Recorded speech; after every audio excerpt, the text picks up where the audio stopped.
everybody. Welcome back to Challenge Call with Max and Avery. I'm your host, Max. And I am Avery. How are you guys? All right. Sorry we're a little late on this episode. I had some traveling going on with recruiting and stuff like that. But this is actually going to be our new kind of regular time slot. We're going to try to do Tuesdays as far as episode recording go. We're actually recording Monday right now, but we're going to start releasing on Tuesdays so that we can recap NFL games well. And we're actually talking about going to 2 episodes a week. Avery, are you excited?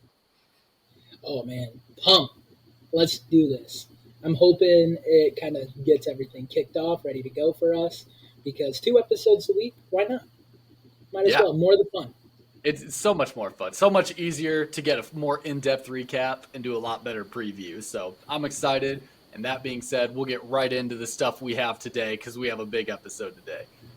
First of all, sports news. Heisman Trophy winner. We haven't done a Heisman update in a little bit, so I didn't even think about it. But your boy, Jayden Daniels, quarterback from LSU, ended up winning it all. How do you feel about that? Man, much deserved. Like we say this all the time, right? We say the Heisman needs to go to the most influential person on that team. And it doesn't matter. It shouldn't matter wins or losses. It should be the most influential on that team. And this year they got it right. For the first time in a long time, they got it right. Like last year, it should have been Max Duggan because of what he did for TCU. But this year they did finally get it right because Jayden Daniels, he was the heart and soul of that LSU Tigers team. And just seeing him. Not only that, but he did lead in a lot of categories. Like he's had number 1 in passing efficiency. He also was tied number 1 for touchdowns. He had 40 touchdowns. I think he was tied with Bo Nix, actually. So Bo Nix was kind of right around a lot of these areas, too, obviously with Michael Penix as well. He was number 3 in passing yards. And like I just said, Bo Nix and Michael Penix were the 2 that were above him. He led category in some stats, too. Yeah, no, and like I said, much deserved. And you know what's funny, too, because like Jayden Daniels, he follows another great LSU quarterback to win the Heisman in Joe Burrow. And so it's kind of cool to see, within the last couple of years that, hey, to LSU. So is this quarterback university? Is this starting to become QBU at this point if Jayden Daniels comes to the NFL and has success? No. I think What's QBU? I actually don't really know who QBU is right now, but it takes a long standing tradition of sending a position to the league to be considered that, like tight end U, Iowa, been doing it for years and years and years. Multiple guys, 2-3 guys come. That's not enough to brand yourself as QBU. We need to do an episode maybe in the off season of QBU, running back U, wide receiver U, and see where everybody is. Because I don't know. I mean, Jayden Daniels comes in. They had Zach Mettenberg. He's a longtime backup in the NFL. Joe Burrow. I don't know. I mean, you could make a argument for LSU being QBU. Sure. I don't know who. I know I've seen those graphics before. I just know I did not see LSU as the QBU spot. I think a lot of them are harder to say, like tight end U being Iowa. That one just feels obvious. Everybody talks about it. But as far as other positions go, I feel like there's not as much of a trademark you don't ever hear anybody else saying RBU or QBU or WRU. It's always just tight end U that gets talked about. And maybe that's just because we mostly watch Iowa and they say a lot during Iowa games. Maybe if we did watch more of other games where they were RBU or QBU, we would hear it more. But I've never actually heard those outside of tight end U, really. Yeah. Oh, I just looked it up. And what ESPN says, it's Oklahoma, which makes sense. Oklahoma is QB. Kyler Murray, Baker Mayfield, Caleb Williams for a year. Yeah, I don't know. That makes sense. For sure. But regardless, Heisman winner, Jayden Daniels, super happy with that. What else you got in sports news?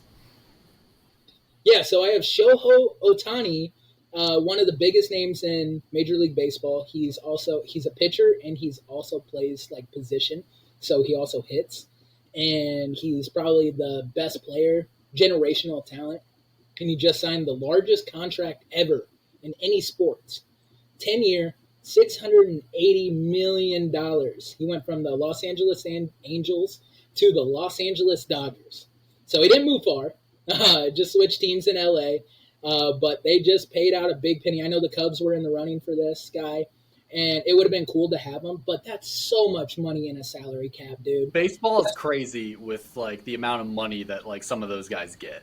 I don't know what it is with baseball, but baseball I feel like has a lot of the highest paid sport athletes just because the money is crazy there.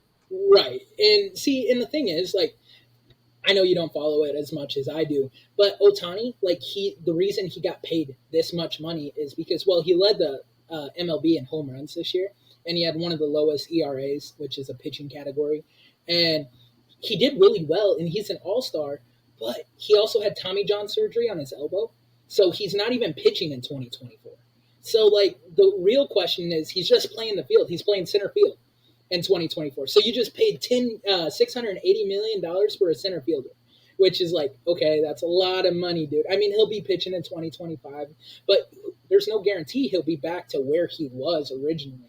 So that's a lot of money to guarantee to a guy that might not even be back to where he was originally. Yeah, well, right. I'm sure you'll follow more into that. I definitely will not. But that's all we have for sports news. So we'll go ahead and get into the main portion of this episode, college football recap. We had championship weekend 2 weekends ago, technically. Starting off, going kind of in order, obviously skipping Oregon, Washington, since we talked about that last episode. We know Washington pulled it off. We had number 7 Texas versus number 18 Oklahoma. And as we said, as far as going through who was going to make it in those top 4 spots, Texas needed to dominate, and Texas absolutely dominated.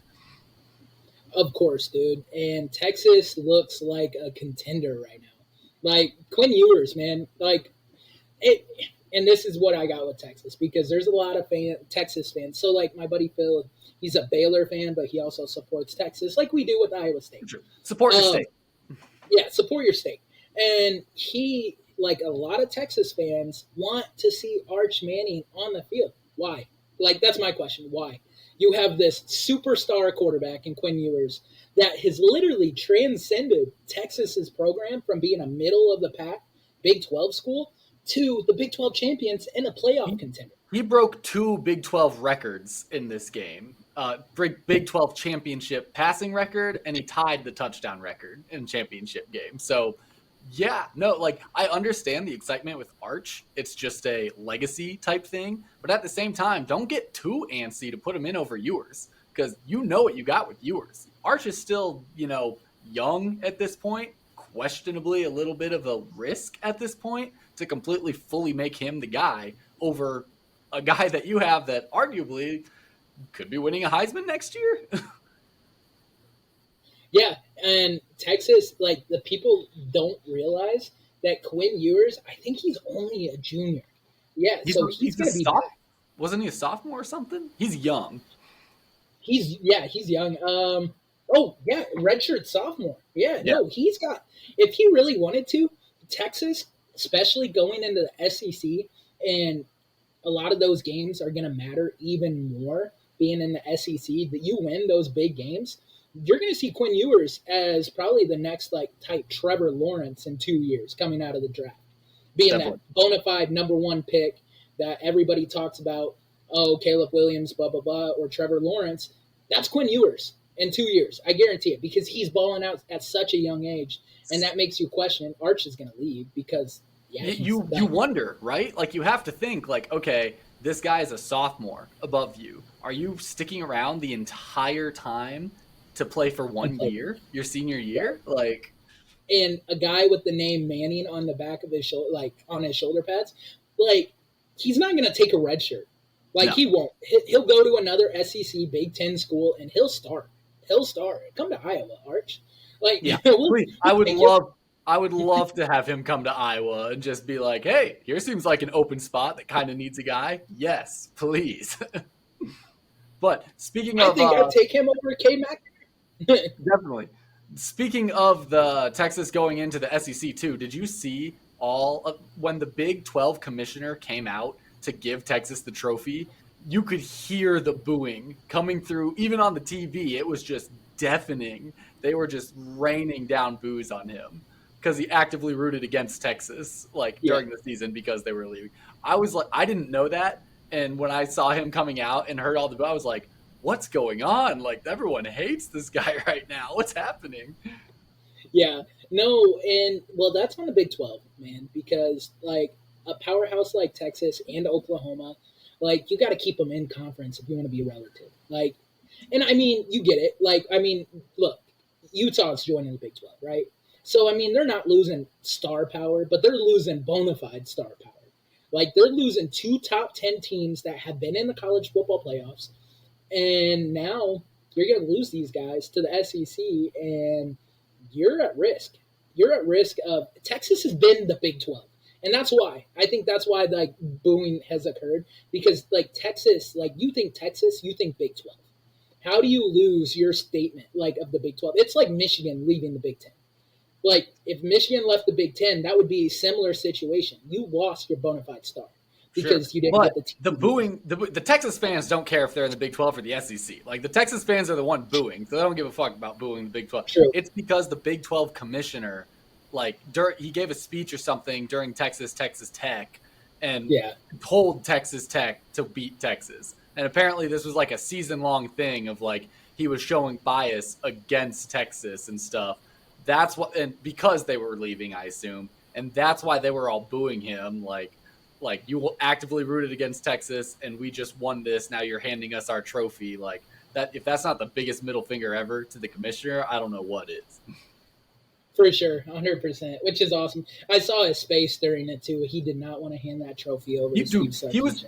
He was telling them to like quiet down. He's like, all right now, all right. He said it like a few times. He's like, okay now, okay, hey, like calm down. You know, he's trying to get them to settle down. And it's just like, dude, just fucking set the trophy down and leave. You got no like area to make a speech right now. You just got to like shake their hand and walk out of there because this is not your moment, buddy. For sure.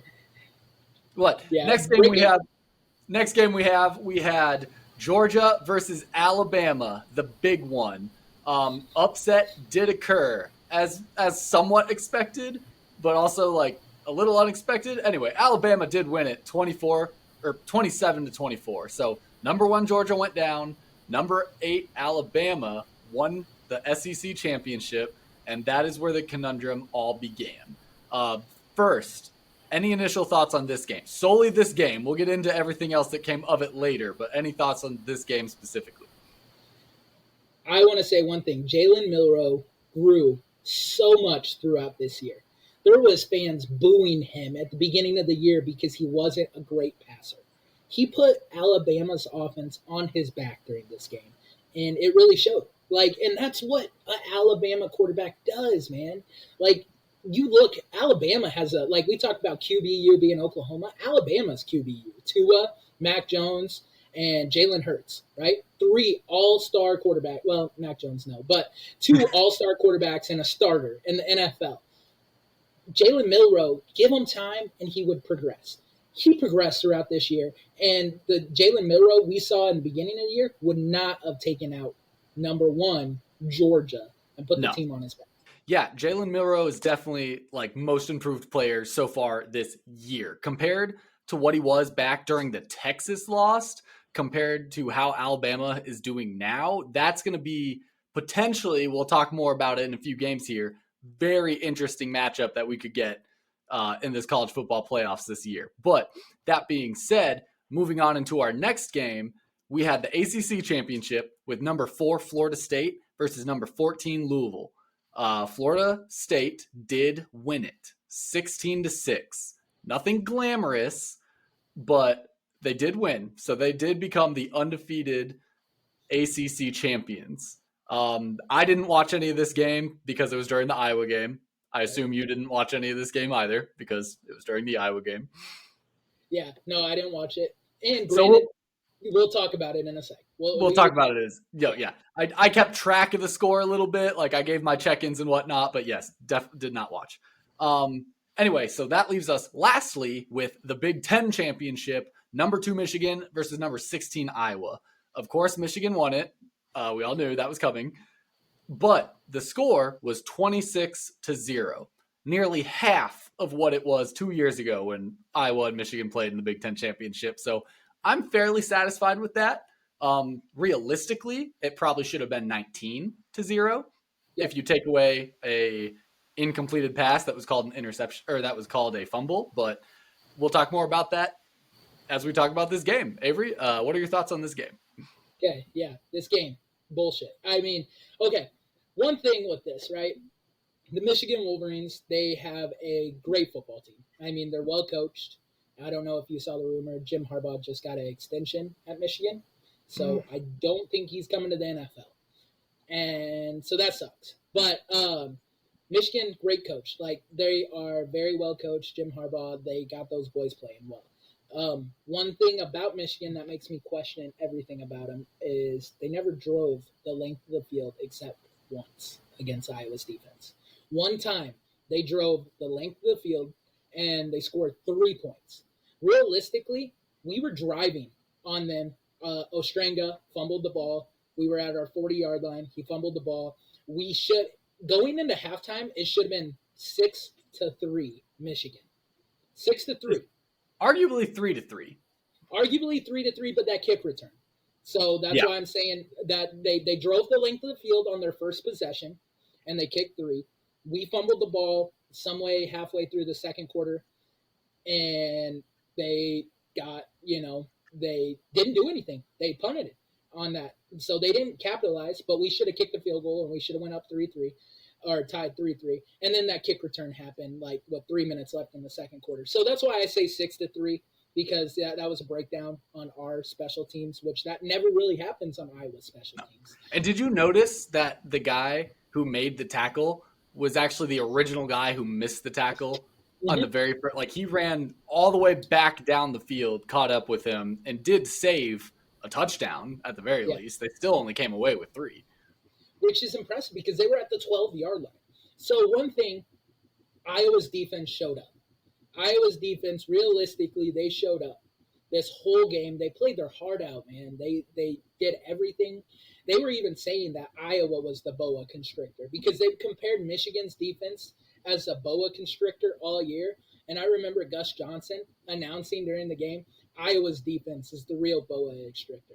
And they have been all year. And realistically, if we would have had a competent offense, because I was talking to a buddy of mine, if we would have had, let's say, Maryland's offense, that was that one close game Michigan had all year, 31-24.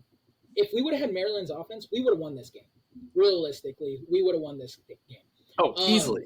I mean, even if we only lost this game by 4 scores, right? In theory, this game was lost by 4 scores. One of those, we already blamed the refs on. They called a fumble. It should have been an incomplete pass. His hand was moving forward. That gave them the ball in the red zone. We take away our other fumble where we gave them the ball in the red zone. They also scored on. And you take away that huge punt return that they got a field goal off of, and the other fumble kept us from scoring too. So technically, that's a flip of 9 points right there. We would be +3, not down 6. But those are the 3 plays. 2 fumbles, 1 blaming the refs, 1 was our fault, and then the punt return. Take away those 3 plays, and shit, this game could potentially be really, really close. Because in those really, really tight games, even with Iowa's offense as bad as it is, they usually find some way to get just enough points on the board to outscore the other team. Right. And realistically, we knew that was never going to happen, being Iowa fans, knowing our offense going against a defense like Michigan's. We knew that wasn't going to happen. But realistically, this should have been, let's say, a 19-6 ball game. I do think realistically that should have been 19-6, and all momentum shifted Michigan's way after that incomplete turn fumble during a commercial break, and that's what pisses me off the most. And to be honest, man, the way Michigan played with Iowa's defense, and we can get into this next a little bit if you want to. Number 1, Michigan will be playing number 4, Alabama. Yep. Okay. So we'll go ahead and move on, and we'll talk about the football rankings and stuff. Yes. So recapping real quick, Alabama beat Georgia. Florida State beat Louisville. We've got 2 champions. I guess this all doesn't come to say without Texas. Texas is also a champion, but Texas did get the number 3 spot. We knew number 1, number 2 was going to be Michigan and Washington. That was fairly set. Michigan was playing Iowa. They were going to win. Washington, we knew, beat Oregon. We were solid that they were going to be up there. Those 2, whatever. The 3rd and the 4th spot were the real big question marks that everybody had. Texas, I think, is definitely deserving of being a number 3. They handily beat Oklahoma State, and I don't know who else you're going to put at number 3 over Texas, who they definitely deserve that one. The 4th spot is very, very controversial right now, and I understand both sides to it. I don't know which way I would have technically preferred. I mean, obviously I know which way I'd prefer based on an earlier argument, but it keeps coming back to that most deserving / best team kind of weird stipulation. So, as you said, Alabama did win that 4th spot over Florida State, despite Florida State being an undefeated Power 5 champion and Alabama being a 1-loss team. What are your thoughts on that? Okay, well, I love it, right? One, I love it because I am a football genius, just saying. I called it a month ago saying that Alabama was going to make the playoffs, and everybody, including you, thought I was crazy, which is fine. I mean, and it's reasonable to think I was crazy because they were 8th. Going into this week, they were 8th. They jumped 4 spots. Which is the most, that's the first unprecedented thing that the College Football Committee did. No team has ever made such a big jump to get into the playoffs. That is the first time that a team has ever made that big of a jump into the playoffs, which is the number 1 reason that, okay, yeah, Alabama had no chance. Realistically, they shouldn't have. But it goes back to the same argument that we've talked about. You beat the number 1 team in the country. Doesn't that make you one of the best teams in the country? If not one, at least the top 4. Right? Doesn't that make you – and you could argue, yeah, Georgia never played a true team all year and they were highly overranked. And granted, that's fine. But the college football voters put them at number 1 all year long, except for a week there that Michigan or Ohio State was like. But for the most part, Georgia was ranked 1 all year long. Now, in that same argument, they lost to Texas. So Texas is ranked number 3. Now, in theory, they are number 4, still below Texas. So you would think that still would technically work out in that favor. But that is just, I think more of the issue is not coming from the Alabama side of it. I think would Florida State have lost, it's an undoubtable, no question, no brainer that obviously you put Alabama in 4. But how do you leave out an undefeated Power 5 conference champion? That is the big question, because it came down to those 2. Texas obviously set themselves aside because you could almost rope Texas into the argument a little bit if you wanted to go that route. But based off score alone and how they handled Oklahoma, I think everyone is in full agreement that Texas needs to be there. But go to the Florida State side of things. Why not Florida State? All right. And then, so here, I'm going to go back to a little bit of a precedent that they set back in 2014, right? 2014, Ohio State, they were ranked the number 3 team in the country at this time. They lost their starting quarterback, J.T. Barrett. He went down a week before the Big Ten championship game. And they had to play a third-string quarterback in Cardale Jones. Cardale Jones, he came out and he blew the doors off of Wisconsin, 59-0 as a third-string quarterback. When he came out and he blew the doors off of Wisconsin and he performed at such a high level and that team performed at such a high level, they were like, okay, this team is still ready to compete as the number 4, top 4 teams. I think they went in as the 4th team in the playoffs that year. So they still got that 4th seed. That's what Florida State didn't do. They were down to their third-string quarterback, and they squeaked out a win against 14th-ranked Louisville. Squeaked it out 16-6. And Alabama squeaked out a win against Auburn, an unranked team, and they squeaked out a win against Georgia, who is number 1. So you want to talk about squeaking out wins. Most of the best teams do squeak out wins against good teams. which I understand, but it came at the right. So with Alabama talking about squeaking it out against Georgia, they were ranked the number one team. They weren't For ranked sure. 13th. They Okay, weren't ranked. talk about them squeaking it out against Auburn then, because they It lose no spots for squeaking it out, barely squeaking it out against Auburn. it wasn't the Big Ten champ, or it wasn't the SEC championship though, and it So was rivalry. I think, in my perspective, if it would have been, let's say, Auburn, like it would have been the Big Ten or the SEC champion. Say Georgia never made it and they just had a rough year, and it was like some other team, right? And they were ranked 14th, and Alabama barely wins that. They would have not went to the playoffs this year. They wouldn't have. They really, realistically wouldn't have. But it was the number one team in the country, and that's why it happened how it happened, and that's why Florida State missed out on the playoffs because they squeaked it out against the 14th ranked. It's just like if Michigan is. So okay, hold up. You're disregarding my argument though, because sure, like it's the championship game, whatever. Like yeah, they beat the number one team in the country. They still squeaked out a win against an unranked team and lost no positioning with where they were standing. So why does Florida State lose? Why does Florida State lose positioning from where they're standing for barely squeaking it out against another ranked team in a championship game that is a high caliber game, might I add?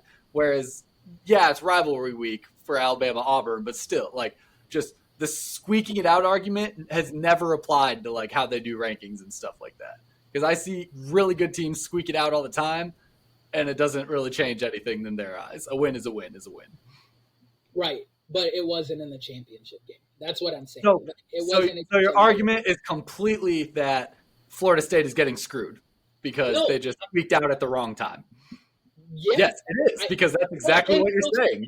The only thing you're saying is it's the championship game. So therefore, since commissioners happen to be watching that one, but not the one before it, they're getting screwed, which is unfair. You can say that about every single team in the playoffs this year. Washington, how many games have they squeaked out in the last pass of the year? They've squeaked out every single game. Michigan, they barely got by. Maryland. So, like, I'm not saying that it's right. Because, like, yeah, 13-0 should mean something. Especially in a Power 5, it should mean something. But, to be honest, realistically, they got the best four teams in the country. They do. Like, realistically, they do have the best four teams in the country right now. I agree. But that's what I've always said. That's the huge conundrum here is everyone is on this back and forth of best four versus, like, best deserving argument. And, yes, it's supposed to be best four. But at the same time, like, how can you unequivocally say that the 13-0 team is not one of the best four? Because we've seen bigger upsets happen before. Yeah. We've watched so many four teams move on or TCUs move on through the fight. You know, like how can you unequivocally say that? Yeah, despite everything that the record would indicate, we're going to make it them instead. Also, I want to throw another wrinkle into this. It's also a name thing, right? It's it's a name thing. Because let's say it's not Florida State that went 13-0. Let's say it's another team in the ACC named Clemson that went 13-0 this year. That has a proven head coach in Dabo Swinney that's had multiple NFL quarterbacks come through. Deshaun Watson, Taj Boyd, Trevor Lawrence. All three of those guys have been Clemson starting quarterbacks. Say it was the Clemson Tigers in this predicament right here. You can't tell me they left Clemson out. They wouldn't have. I don't think they would have because it's Clemson. Clemson is known as a powerhouse. They wouldn't have left Clemson out. And it goes back to a namesake because Alabama is a bigger namesake as of right now. I know Florida State had their day in the sun in the 90s with Deion Sanders and everybody. And you don't even have to say Alabama and Florida State because, yes, I 100% agree. It's a namesake. But at the same time, the names are SEC and ACC. Like, I agree. If it was Clemson, yeah, they're probably getting a lot more heat over it because it's like, oh, man, we can't let Clemson out. But at the end of the day, like, oh, you're telling me the SEC champion isn't going to the playoffs? Like, they just couldn't do that. And so, yeah, and this is the number one thing I've always hated about how this is why it bothers me so much. No other sport and or level of football even works this way. This is why I've always hated this playoff structure because everybody else in the world goes with most deserving. You win your conference, you get a chance to play. Even if you don't win your conference, that's what wild card spots are for. But FBS college football is fucked up, and they just decide that they're going to put what they think the four best teams are, which is impossible to know. You can never truly, truly know that. True. I understand 100%. So I get where you're coming from. But I get where you're coming from, too, that honestly, Alabama and Michigan is probably going to be a better game than Michigan and Florida State.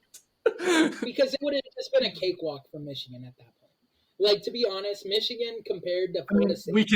We assume it would be a cakewalk. We don't know. We don't know specifically, but it would have probably been another Iowa-Michigan game. Like, it would have been a walk in the park for Michigan. And they would have, and after what happened last year with TCU and getting steamrolled in the national championship, I don't think the college football voters wanted to see that once again. And that brings me to another point with it is with that, like, they don't have to care about precedents because this is the last year. They don't have to care. They knew that this would cause an uproar in college football and the football community as a whole, but they didn't care because they're moving to a 12-team playoff next year. And so they knew whatever they made, they couldn't come back on in 2 years when let's just throw Iowa in the ring. I don't think we'll ever be in this situation. But Iowa was almost a one-loss team this season. Outside of the Big Ten championship, at least, like we were almost a one-loss team. Yeah, we could have been. We could have been in this situation. I don't think they would have put the Big Ten. Do you think? Well, and that comes back to another thing, right? Do you leave the Big Ten champion out if, like, say Iowa never lost to Minnesota and somehow magically we beat Michigan? Because Big Ten rivals the SEC. So would the voters be like, we cannot leave like the Big Ten champion out with the one loss? Who knows? I mean, double standards, different team, double standards. Of course, I still think they would because Iowa, even if we had one loss, we would have still been like 12. They would immediately, just because of how bad our offense has been. Yeah, they would have immediately been like, can we leave the Big Ten champs out? Well, let's see. Did they come from the West? Yeah, we're leaving them out. If it's a Big Ten West school, they don't give a fuck. But one more thing I have to say about this whole thing, right, is it killed the ACC. Like, this right here killed the ACC. I guarantee Clemson will not be in the ACC in 2 years. They'll be in the SEC or they'll be in the Big Ten. Other schools, Florida State, they'll be in the SEC.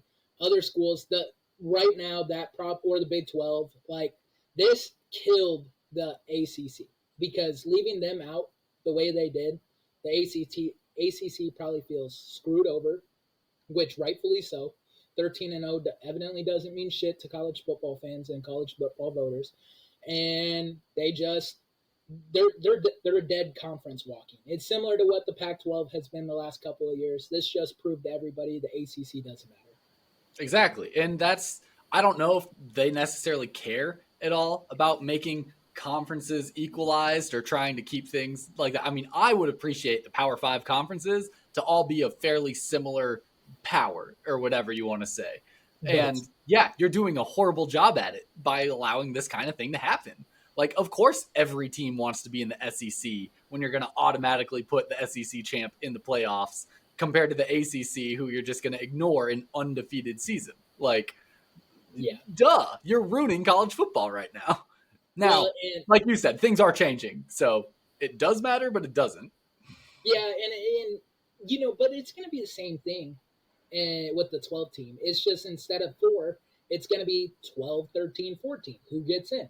And guess what? It's going to be a 3-loss SEC Texas team that gets in, or a 3-loss SEC Oklahoma team, Auburn team, whatever, name it in the SEC. It's going to be a 3-loss team that gets in over a 2-loss ACC team next year. And that's what it's going to be. So realistically, it doesn't really change. Like, they still set a precedent. It does still matter to a degree, but at the same time, at least there's a little bit more of an element of, hey, maybe I have a better chance at winning the conference in the ACC compared to fighting for a wild card in the SEC. And I agree. So who knows, man? And at a certain point, if you have 2 losses or and a superb conference like the ACC was this year, maybe you don't deserve to be in the 12 teams anyways. That's what I'm saying. And For maybe sure. an And Oklahoma team does. sure. And when you get down to it, like if we're talking about this like fighting for a 12 spot, the 12 spot's probably getting beat out by people about like it's not as important as talking about a 4 spot, like 1, 2, 3, 4, we need those to be some good solid teams. Like it's huge if you don't make that. But if you make it in at 11 or 12, you got 10 teams above you that you're probably getting beat at some point anyway. It's not as big of a deal to miss out on that compared to like, hey, there's 2 games, we want to be in one of them. True. And the other thing is, and this I know we already said the last thing, but the other thing is, if the 12-team playoff was this year, Florida State probably would have stayed at number 4. And I really realistically think Florida State would have stayed at 4 as the 13-0 ACC champs. And that's the fucked up part. Yeah, that's the biggest fucked up part of it is they would completely change the rankings because of the situation. So What does that tell you about the rankings? They're stupid.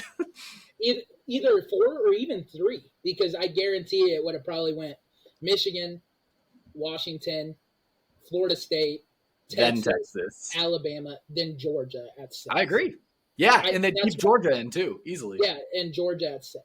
So, like, and realistically, that's what would have happened. And it sucks that, a part of me was, like, wishing that they would have just been like, well, let's just do the 12-team playoff this year. Let's throw it in. Like, all this chaos is happening. Like, you know what, guys? I'm not trying to take a ton of heat for this. Can we set up the 12-team real quick? Yep, let's do it. And I'd be like, I'd be all for it. Cancel some bowl games. They should have done better idea. They should have done a play-in game. Florida State versus Alabama. 1 game, whoever wins it, you're in. That would have been epic. That would have been crazy. Like put it on Christmas Eve or Christmas Day. Oh man, that would have. See, that's what NCAA does in March Madness. Play-in games. They do play-in games, and it works out. It's one of the most watched things. We saw Princeton last year in a playoff game go all the way to the Elite 8. Yeah, Princeton. Like they shows in it. There's a lot of people that watch it and remember play-in games, and that would have been epic. Florida State. Alabama. Sorry, moving on a little bit. We do have our matchups: Michigan, Alabama, Washington, Texas, and then the winner of both games against each other. We'll get into true previews and breakdowns, our thoughts and whatnot, as we actually come up on these games. But I just want your initial. Do you have a thought of who you want to win it all? Not necessarily who you think is going to win it all, but who do you want to win it all? I want. So I'm stuck, right? Because like my Alabama take has been good all year, and like I just to say that I'm like the smartest guy in the world, which I know I'm not, but like just to say I'm like the smartest football guy in the world, I want Alabama to win it all to prove everybody wrong. And then this argument and this whole debate is completely over. Like there would be no question marks if Alabama went and won this whole damn thing. But realistically, man, I like Texas. I like I love Texas. Like I like Quinn Ewers, but I love Washington too.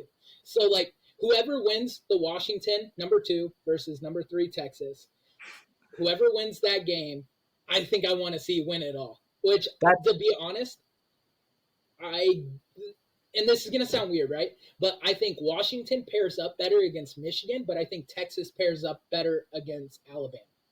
And for sure. Yeah. So, like, if Michigan goes and beats Alabama, then I want Washington to beat Texas.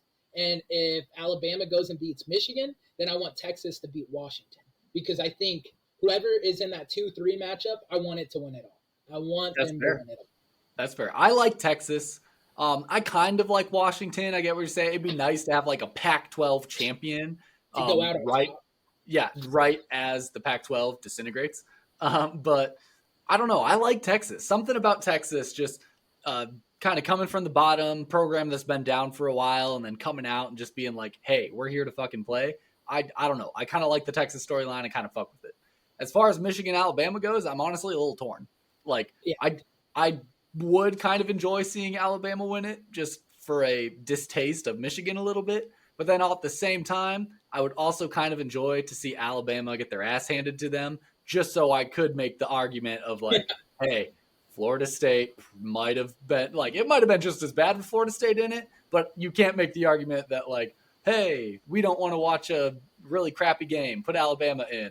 Oh, it was a really crappy game. Good job, commissioners. So I'm torn on who I want to win that one, honestly. Yeah. You want to hear something funny? It is just a Big Ten. It's two Big Ten teams and two SEC teams, man. That's what it is. Yeah. Like realistically, next year, that's what it is. Like this is Michigan and Washington are representing the Big Ten right now. Alabama and Texas, they're representing the SEC, and that's the sad reality of college football. Now, is the final going to be two SECs and two Big Tens, or is it going to be a Big Ten versus an SEC? You know, just because the Iowa Hawkeyes are in the Big Ten, how epic would it be Michigan versus Washington?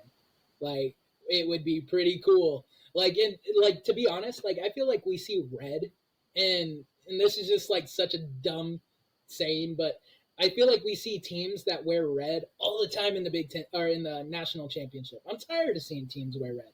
Yeah. Imagine blue versus purple. Oh yeah, blue versus purple.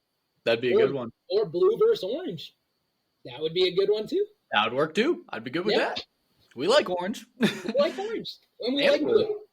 Yeah. But speaking of orange and blue, we'll move away from college a little bit. We're about halfway through, and we will get into our NFL segment here. We will start with a Bears recap against the Lions.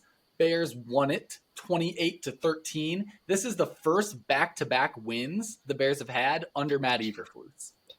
That is horrible to say right now, but it is true. All right. I got a lot to say about my Chicago Bears and your Chicago Bears, and you guys are going to say I'm crazy, but here we go. The Bears realistically can make the playoffs. Realistically, one, I just want to take every negative thing I've said about Matt Eberflus back right now. He's still not a great offensive-minded head coach. Terrible offensive-minded head coach. Luke Getsy, terrible play caller, and we've seen that even after winning these couple games. But our defense is back to the monsters in the Midway. And a lot of that has to contribute to Alan Williams leaving under unseen circumstances. We don't know what happened, but good riddance, because Matt Eberflus took that defense and he ran with it. And, of course, a lot of it has to do with the acquisition of Montez Sweat, which has been insane, and a lot to do with Ryan Poles.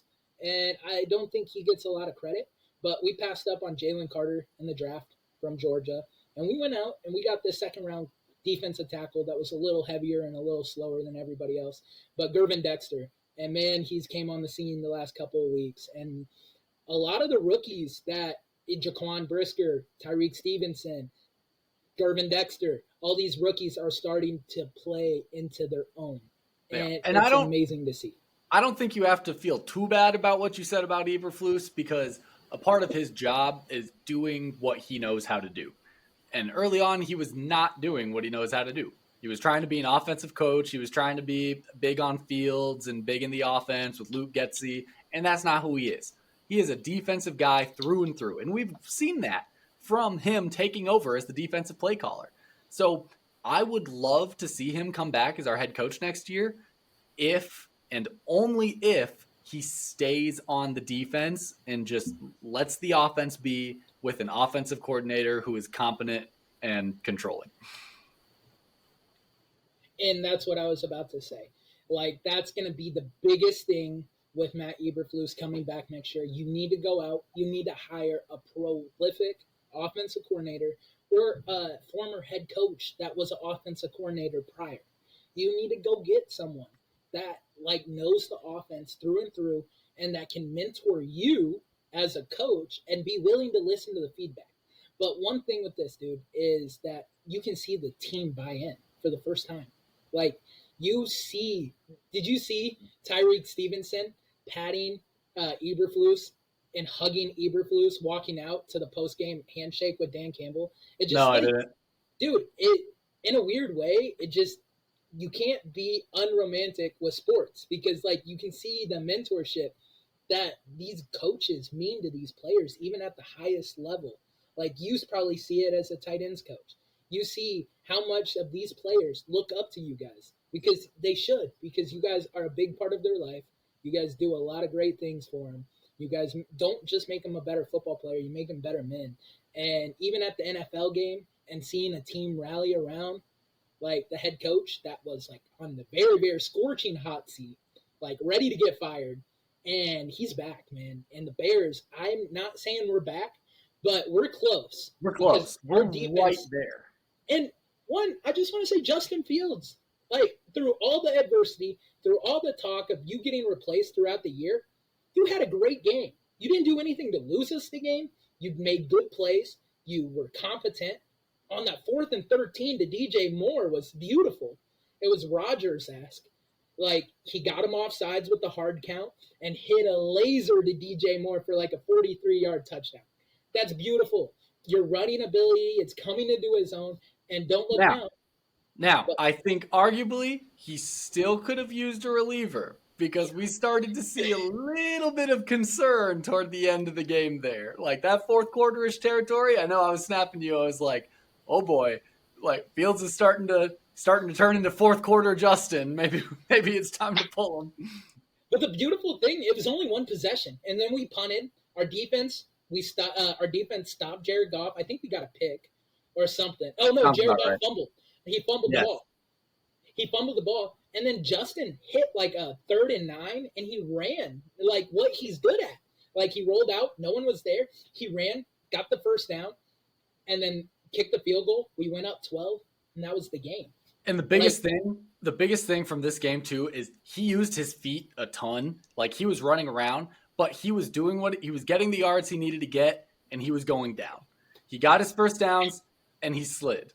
He was doing what a quarterback needs to. He was protecting himself a little bit. He was using his legs, but not at the price of missing a pass. He's still looking for a pass. He hit some deep shots, but ultimately he looked like he was truly starting to just grow into this offense a little bit. He looked like he was comfortable with it. He knew what he was doing, and he looked like an experienced guy. I think that's all you can say is he looks like he has a little experience under his belt.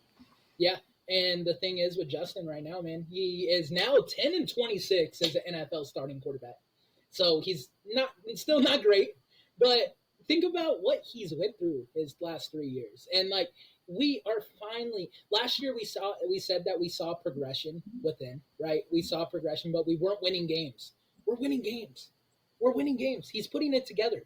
Like we're stringing along. Yeah, it's only 2 wins. Granted, it should have been 3 if our defense wouldn't have gave it up at the end of the game against the Lions. But like he's winning games, and he's starting to look like you said as like a competent NFL quarterback. And Now we're getting into with you talking about we have a chance at the playoffs. Our next 4 games, we do have the Browns next. We'll go ahead and do that preview just before we even talk about any other games here. But we do have the Browns next, so that I think is winnable. And then we know we're going to play the Packers again and the Vikings again, right? And then there's hold on. I believe so. Falcons, Packers, and Cardinals. Right? We already played. Okay. All potentially winnable games. So I will be fully back in on the Chicago Bears if we go out and beat the Cleveland Browns next week. The Cleveland Browns are 8-5. They're 8-5. If we can go out and beat the Browns next week, that moves us to 6-8 on the year. I don't think we lose to the Cardinals or the Falcons. I think we win both those games. 7-8, 8-8. Guess what? And little breaking news, like I didn't put it on our recap, but we can just mention it. The Packers lost tonight to the New York Giants. I was just going to mention, not even just the Packers, but this was upset central this weekend. Everything was just turning up. The Dolphins lost to the Titans. The Giants lost to the Packers. Cowboys beat the Eagles. Not as big of an upset, but huge. Yeah. We'll talk about it. And the Bears beat the Lions. So just upsets seem to be and the Jets beat the Texans. Upsets are happening left and right this week, and it's just absolutely crazy. So as good as I feel about the Bears, for some reason, that unsettles me a little bit. the amount of upsets that happened this week, and the Bears just happened to be one of them. Like, I feel like that's not a consistent long-term uh, hope to a degree. You know what I But mean? Like, it's thrown me off a little yeah, bit. but to play devil's advocate a little bit, like we did beat the Vikings last week too. We did. And they were a winning team. That's why I'm saying if the Bears can go and beat the Browns, that are another winning team and have a winning record, I think like we do have a realistic shot. It all falls on next week. That at the end of the day, that's what it does. It all falls on next week. The Browns have the best defense in the NFL right now. We have the fourth best defense in the NFL. Thank you. Like we said, Eberflus from 26th when Alan Williams was our defensive coordinator to 4 in 1 year. Not even just an off season in 1 year. That's special. That within the season. Yeah, within the season. That's so special. So to see that and see the progression of our defense, it's going to be a Big Ten West game next week. The Browns versus the Bears. And just funny stat line. Remember Justin Fields' first start ever was against the Cleveland Browns, where he was sacked many, many times and fumbled many, many times. Myles Garrett ate Justin Fields up all day long. I don't know if you remember that game, but I do. I don't think I do. But this is going to come full circle now. If Justin beats the Browns, that'll be the beginning of his successful career in my head. That, the first team you go against that you just get absolutely terrorized, if you go in and beat them, you've officially come out of the other side. Like, I think after that, we could officially say Justin has learned, he's here, he's going to have success because he's finally turned around his first ever NFL loss. I sure hope so. Also, another fun statistic of this game. DJ Moore and Justin Fields has the highest passer rating in the NFL between quarterback and wide receiver. They have 146.0, and the second closest is Jalen Hurts and A.J. Brown with 136. So we're 10% higher with Justin Fields and DJ Moore. They built something. Speaking of Hurts and Brown a little bit, Cowboys, Eagles. Cowboys 33 to Eagles 13. Cowboys officially lead the NFC East because they have the tiebreaker now on the Eagles. That's insane. I know Phil is no longer a Cowboys guy. He's rooting with the Chiefs right now. But, the Chiefs are not looking super hot as they just lost to the Bills, and the Cowboys look like they are taking the world by storm. You happen to know what Phil's thoughts are at the moment? Yeah, he's in disarray. So I keep telling him that the Cowboys are going to win the Super Bowl this year, and he hates when I say that. So, I really think the Cowboys are the best team in the league, right? Well, second best team in the league. 49ers are pretty damn good. But I think the Cowboys are hitting their stride. And, it comes down to Dak Prescott. Like, he's changed everything, man. Like, potential MVP.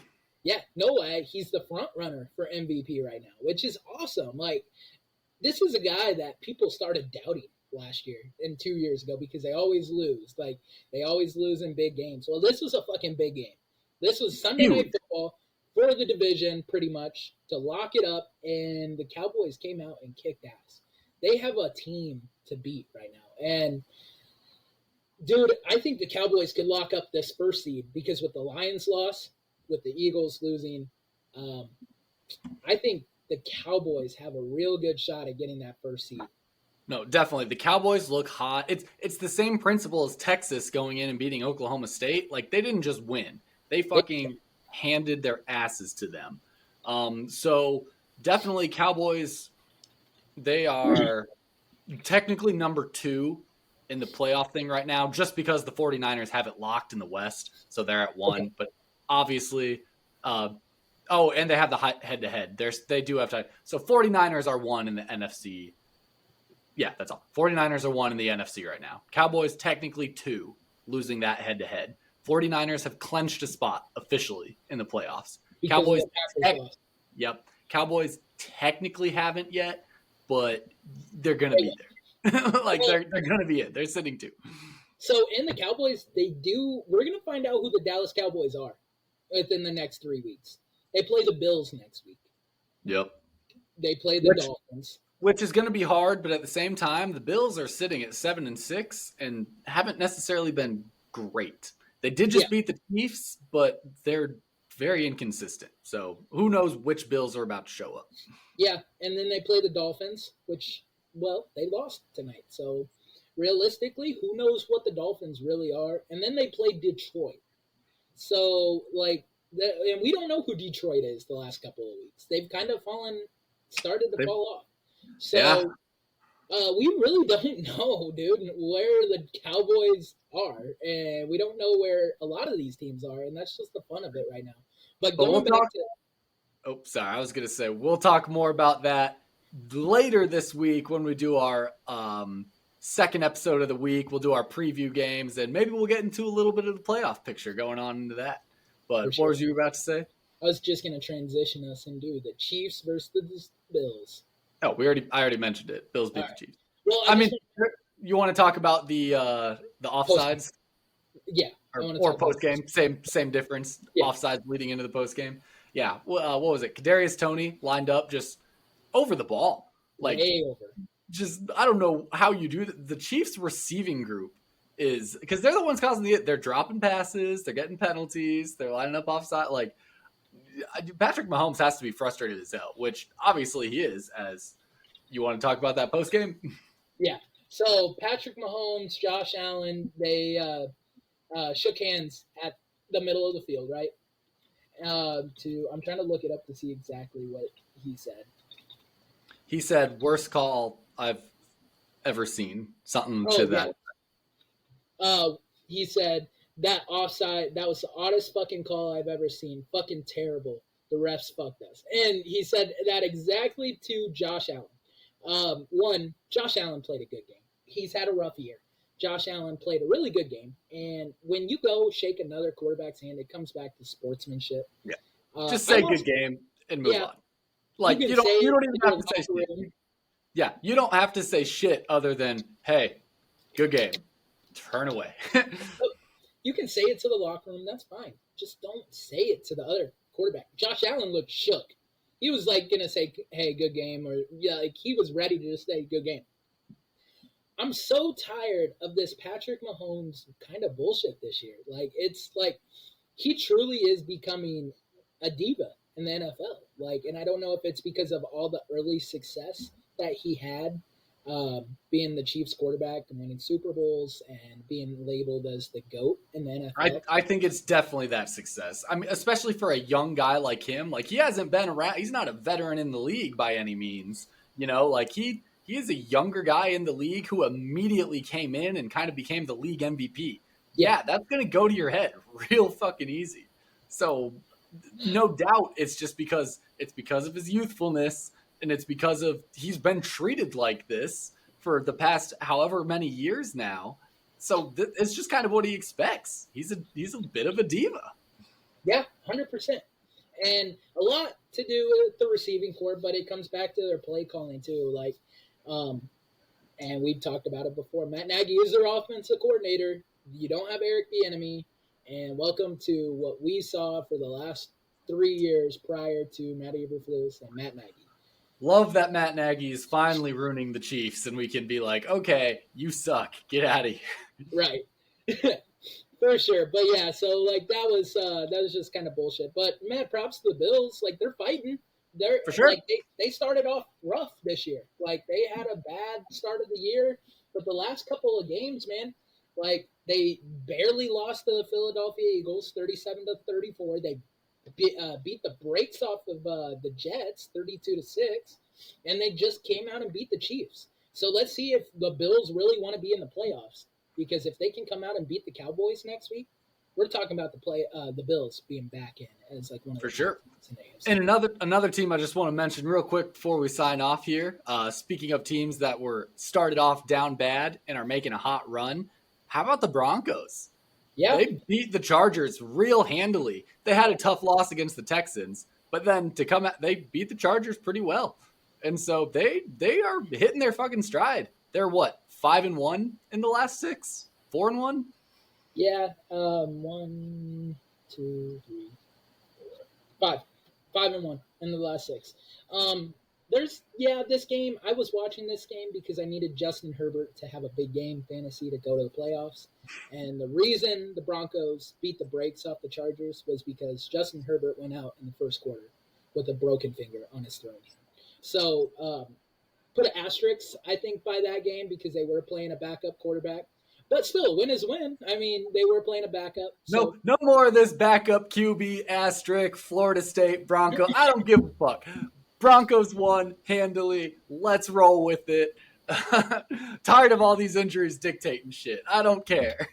all right, I want to mention one more game too, and this is the last game of the night. Vikings Raiders. Oh my god, yeah.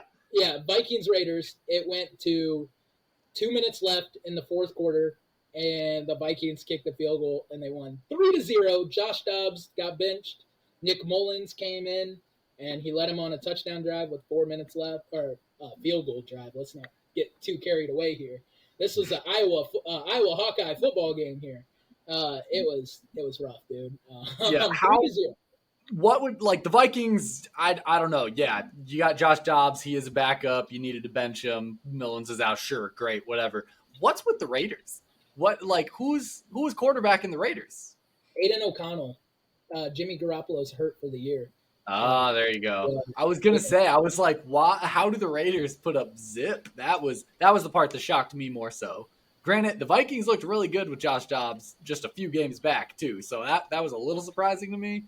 But maybe got his confidence rocked by the Bears a little bit when he threw 3 interceptions, whatever the hell it was. Yeah.